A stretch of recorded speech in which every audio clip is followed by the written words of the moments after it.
सिंध हुकूमत वफ़ा खां कप जो नओं इमदादी अघु 10 खां 11,000 रुपया फी मण मुक़ररु करण जो मुतालबो कयो आहे। ज़राअत वारे सूबाई वज़ीर मोहम्मद बख्श महर चयो आहे त सिंध में इन वक़्तु 20% कप जे पौखी थी चुकी आहे। हिन साल सिंध में कप जे फसल जो हदफ़ 6,40,000 हेक्टेयर मुक़ररु कयो वियो आहे।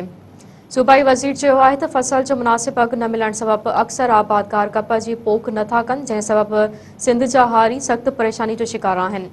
मोहम्मद बख्श महर जो चवणु आहे त महांगे भाण बिज पेट्रोल ऐं ज़रई दवाउनि जे अघनि में इज़ाफ़े हारियुनि जा ख़र्च वधाए छॾिया आहिनि। आबादकारनि खे गुज़िरियल सीज़न में कप जो सही अघु न मिलियो हो त हिन वक़्तु भेरे फसल कीअं तयारु कंदा।